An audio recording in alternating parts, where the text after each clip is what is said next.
So hi people, if I look a bit ugly it's because I've only done mascara today. I didn't want to put on foundation because I did this face mask, hopefully you can see that, so my skin is feeling all nice and I want to let it breathe for the day, but I also feel really gross if I ever spend a day without mascara on. I don't know why, I just feel like I have like pale eyelashes because I'm naturally blonde, so I just prefer it when I put mascara on because then they're darker and nicer and curly and it just makes me feel prettier, okay? If you can see back there, there's my cat. She's in the room with me. She just likes to hang out sometimes. Hello baby. You okay? What else do I want to say? I want to say happy 1 year anniversary to film being on YouTube. I didn't even realise this, but like I've just posted it on my Instagram as well.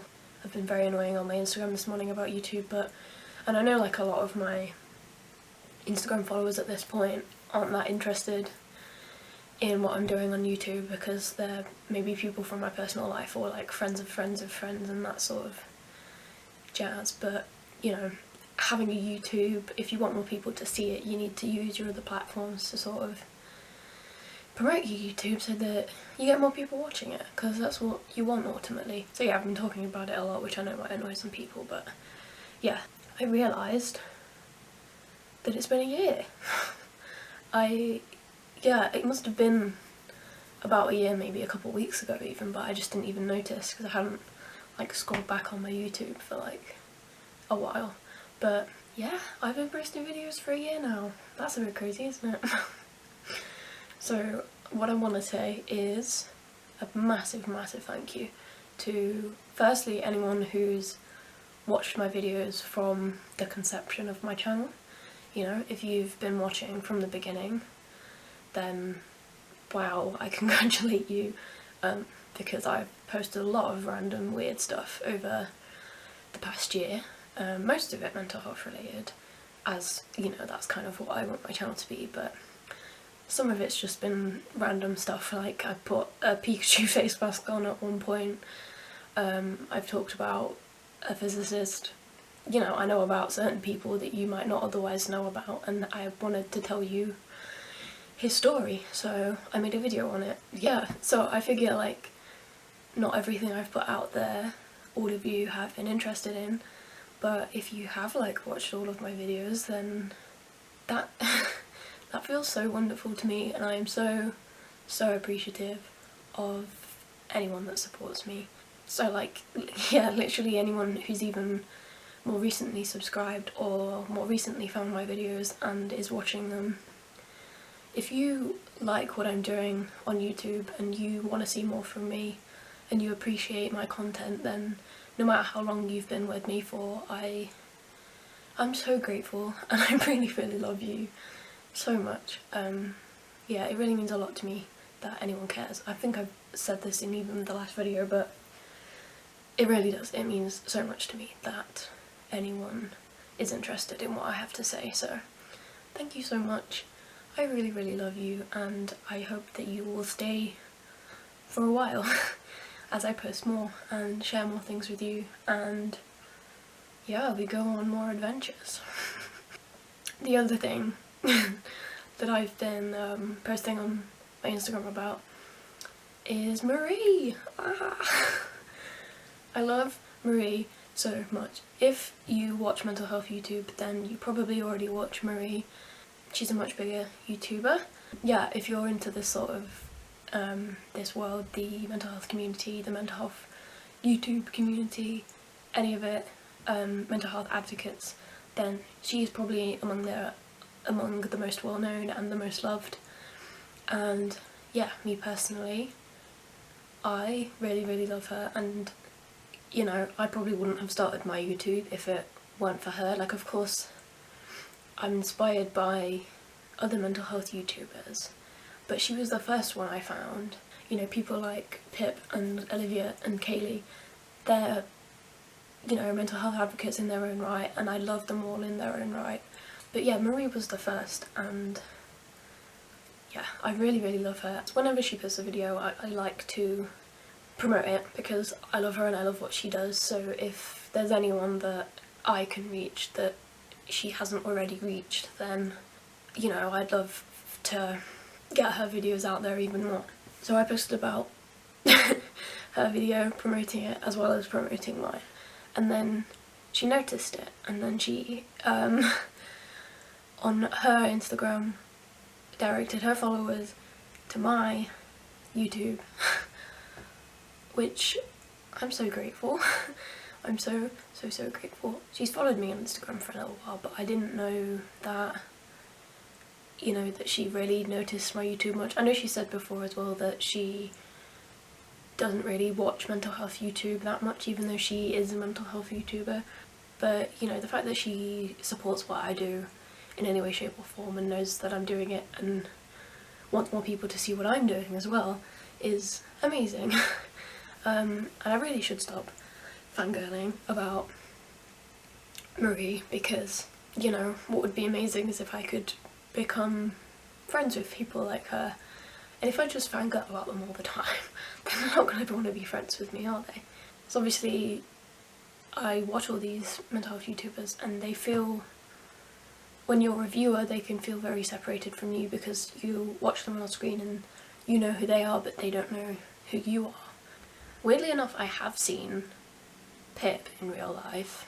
It wasn't really the circumstance that I could go and say hello, but I didn't get to say hello or say anything. I just saw her and kind of internally screamed. I'm so ridiculous. I'm trying to be a mental health YouTuber and I'm still fangirling over all the other mental health YouTubers, and I feel pathetic. But I love them so much, and what they've done for the community of people suffering with mental health and, you know, any of that, it's just, it's amazing, and I'm so thankful for them. And, you know, the things that they've talked about has allowed me to be more accepting of myself. Like, I feel like, harping back to my last video as well, I originally was super uncomfortable with my self-harm scars and things like that, and, you know, originally I would do everything I could to hide it. It would never be on show.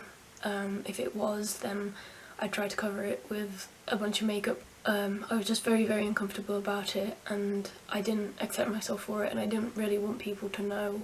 But the way that, like, Marie and Pip and Kaylee and all of the people that I mentioned at the end of my last video, I don't think, without seeing them be able to accept themselves as much as they do, I don't think I would have, you know, been able to even start trying to accept myself, you know? Yeah, I just would have continued to keep hiding and being uncomfortable all the time. Yeah, and now I can try to wear short sleeves in some circumstances and not be so disgusted with myself, if that makes sense, and feel so ashamed. So it's thanks to them that I'm able to, you know, be a better version of me and be more accepting of what I've been through. My cat's next to me all curled up, bless her. Basically, I wanted to start this video and then talk about, like, what it's like to have gained weight after an eating disorder and, you know, accepting yourself in a different way from my last video, which is, you know, accepting your body for how it has changed. Yeah, just to get into it so I stop talking shit. If you haven't watched my mental health story video or my mental health journal reading videos, then you might not know, but I did and have suffered with an eating disorder. It was probably, you know, the original mental health problem that I had. It's kind of the thing that was an issue first, that I first went to the doctors about, was my eating. And, you know, it started out as a coping mechanism for the things that were going wrong in my life around me.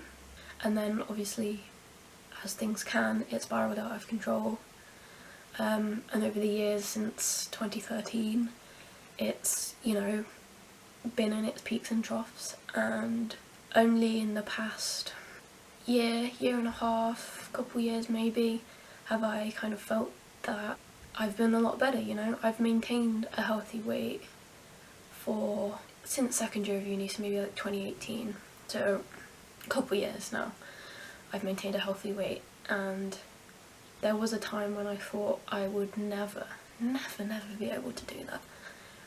I thought that because of how my brain worked about food and my body, I would always at best maintain on the brink of underweight kind of weight, and I would always be conscious of everything I was eating. I would never be able to eat, you know, freely and comfortably and intuitively.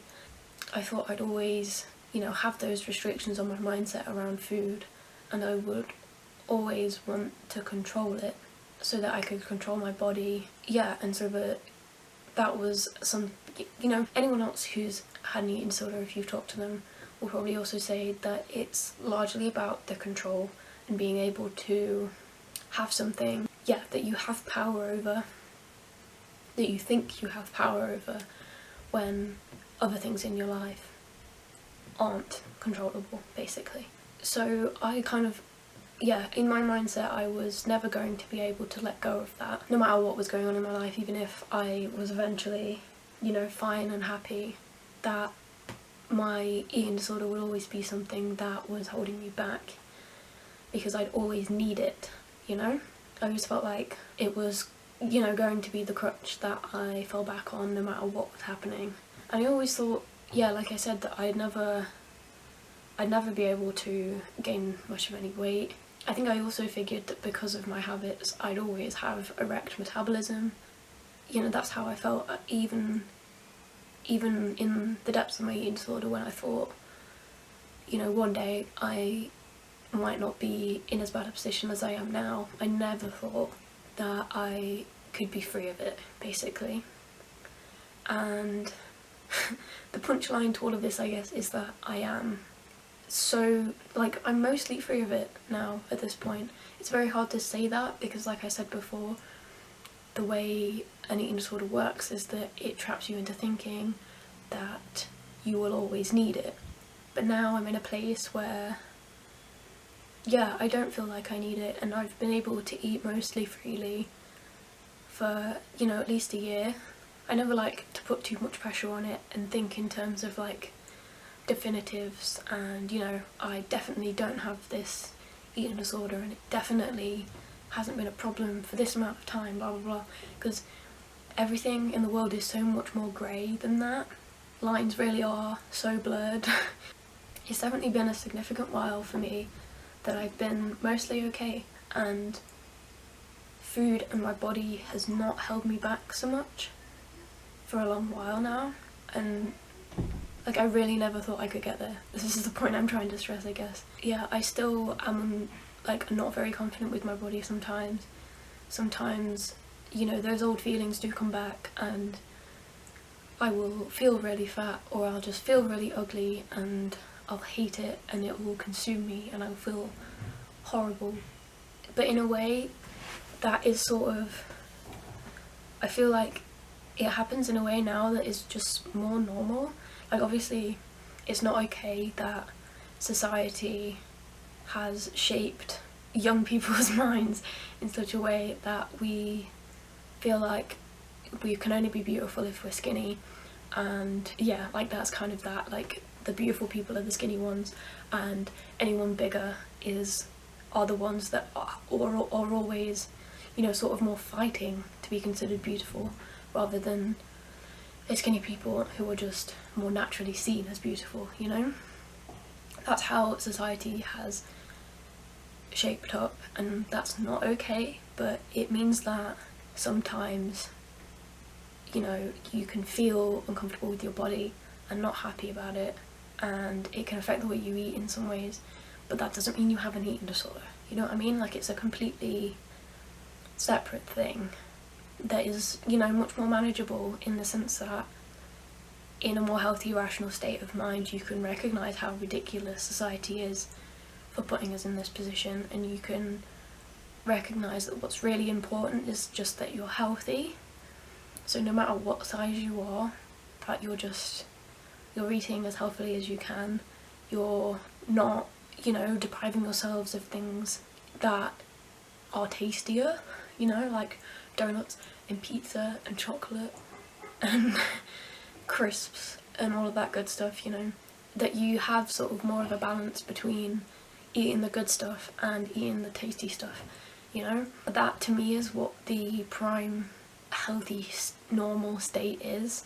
Yeah, it's about the balance, and the people that are too obsessively, we must eat only the healthy things and we must work out all the time, and, you know, eating a donut is a cheat, and, you know, I'm only allowed a cheat day once a week, and all the rest of the time I have to eat like this. I feel like those people have a disordered mindset in and of itself, and, you know, the healthiest way to be is just more like balance. Like I said, I keep reiterating the same thing, but yeah, I don't think it's healthiest to be obsessed with your body in any way, shape or form, to, even if that is, you know, working it out and thinking that you can only put good things in to your body, because ultimately food is just food.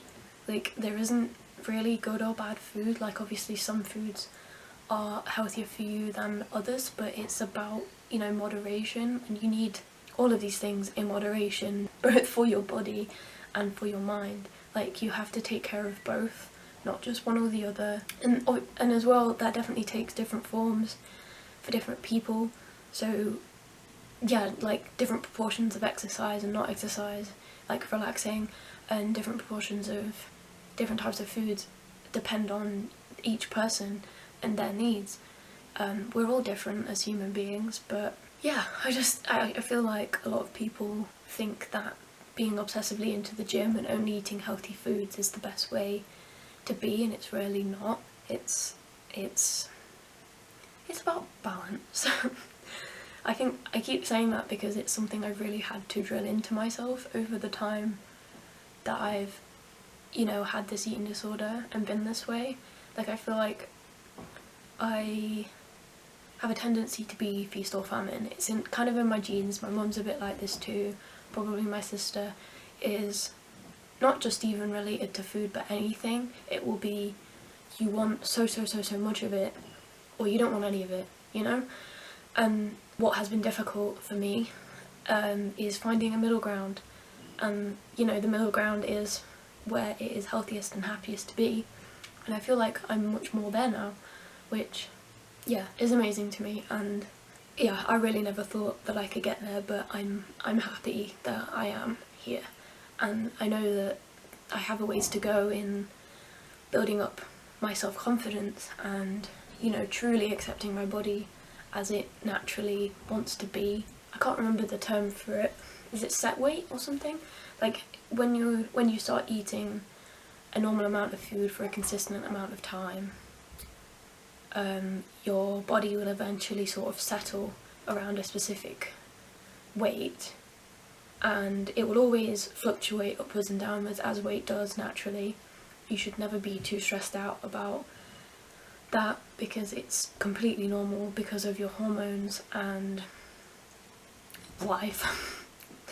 It happens, your weight will fluctuate, but it's not something to freak out about if you like step up a couple pounds one week compared to another, because it's completely normal.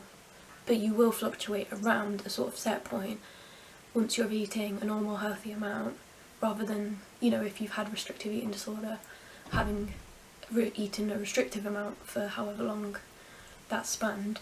Once you've done that, eventually you won't keep gaining weight forever. You'll settle around this weight, and that's where your body is happy.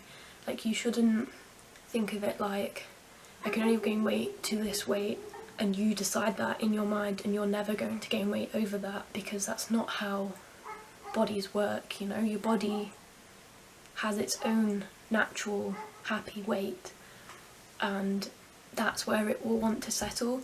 and you have to let it settle there for, you know, your body and your mind to be able to, you know, become healthy again. Like, I feel like people who think I'm only going to gain weight to this weight and I will never go above that because this weight is a healthy weight by BMI standards, so I don't have to go above that because at this point I am healthy and that's fine and that's it. If you're doing that, then in a way you're keeping the eating disorder in control of you, because you're not letting your body do what it needs to do to get healthier. Like, your natural body weight might be slightly higher than that, and that might be terrifying to you, but once you let yourself get there, then your mind will stabilise so much more and it will start repairing itself, you know? Like, everything that's happened through your eating disorder that's made you unhealthy in your mind and in your body or whatever, the more the damage has been caused, the more repairing there is to do.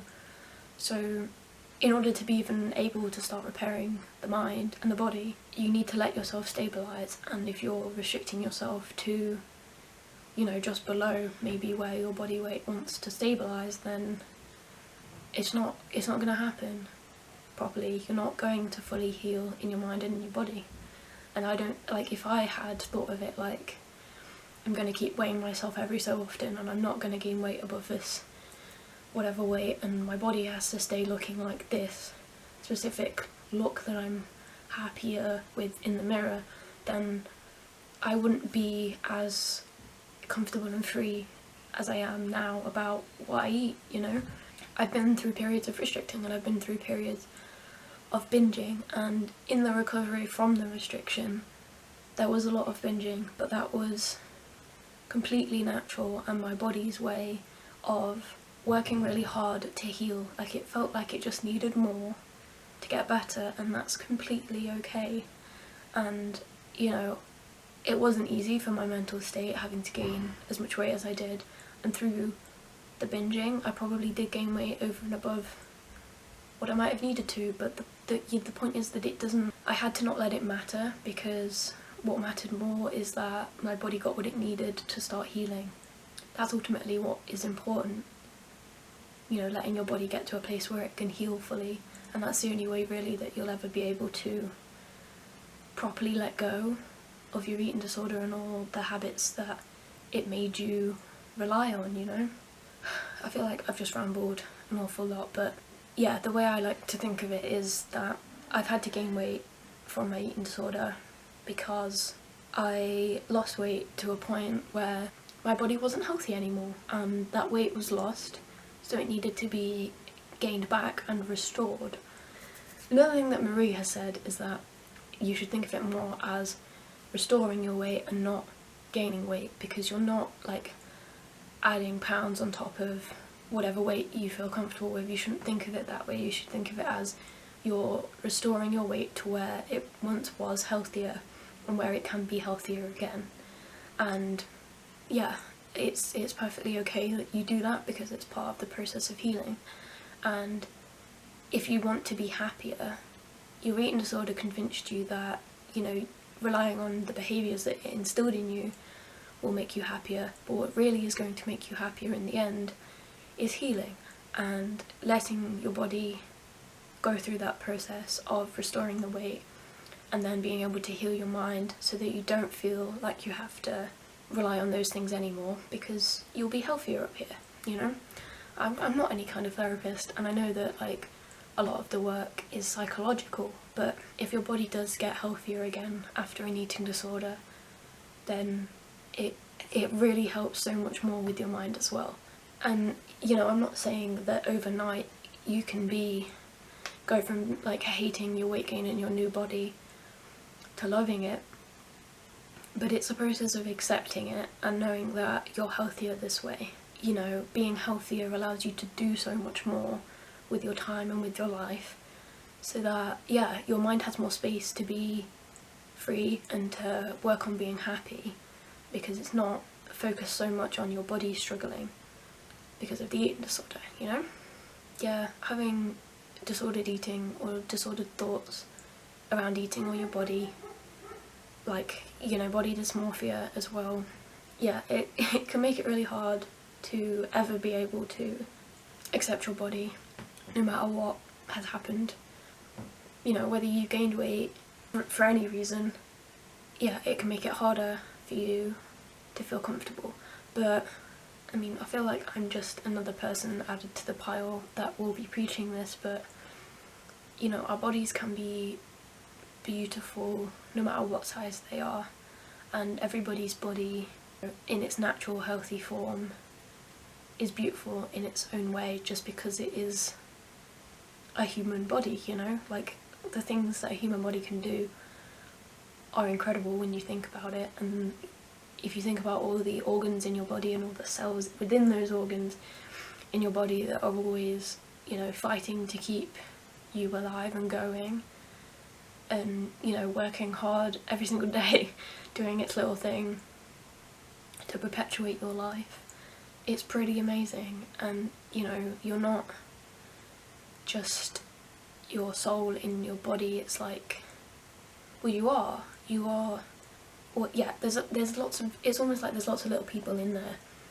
working hard to keep you alive and happy, which is pretty damn cool. But what also is, like, helpful at times for me to think is that, like, I am a person and this human body that I have is just the, like, personality delivery system. So I am up here or in here or wherever you want to think that the soul of me is, or the person of me is, and then I just have this body, you know? This body isn't me, I just have it, and it carries me around and allows me to do stuff, and, like, that's all I have to accept that it does, you know? In a way, you don't have to think of it like, my body is beautiful, you can just think of it like, it doesn't matter, it's just my body, and what it allows me to do is the beautiful thing, rather than it, if that makes sense. So yeah, I mean, if you gain weight, it's completely normal for that to happen sometimes. Weights fluctuate anyway throughout your life, no matter what, like, depending on different circumstances.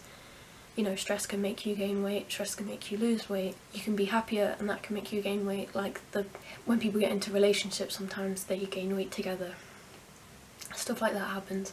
You can gain and lose weight throughout your normal, natural, womanly cycle, if you're a woman.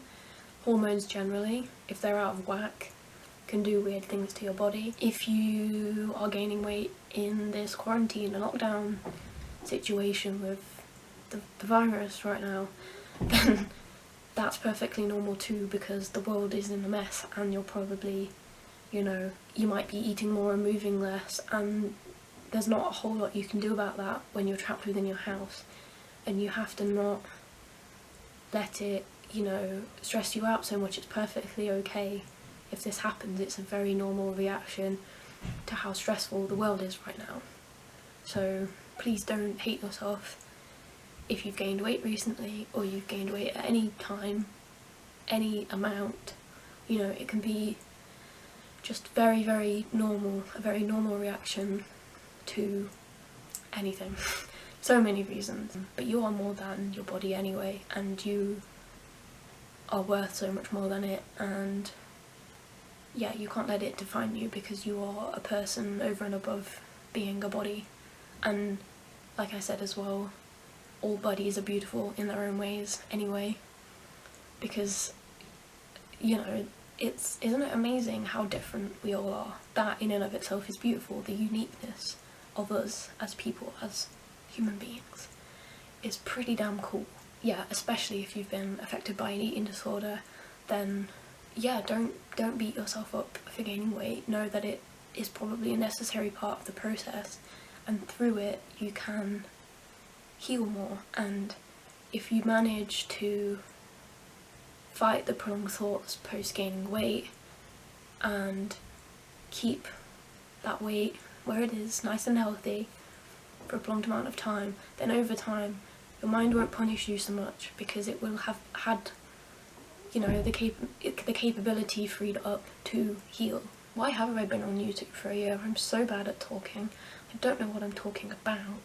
Okay, I'll stop there because I'm having trouble getting my words out anyway, and I don't know if this made any sense. It might be a really long video depending on how much of the ramble about Marie and whatnot I keep in the middle, in the beginning, rather, before I even get into the, you know, coping with gaining weight. That's it. I hope you're doing everything you can to look after yourself at the moment. If you go through days or hours or whatever where you feel like shit again, even if you've tried to look after yourself, then know that that's okay, and you can just, is perfectly fine if all you can do is exist and wait for the cloud to pass and the horrible feelings and the low mood to lift. Sometimes you can't do anything about it, and it's just a part of depression that we unfortunately can't do much about sometimes, but you can fight the horrible thoughts and stay, please. Don't yes, please stay, and please stay safe and look after yourself. I love you, and I hope that you learn to love yourself. I hope that you learn to accept yourself, whether that be things like your scars or your body holding you back. I hope you learn that, yeah, you're a person before you are your body. Okay, bye.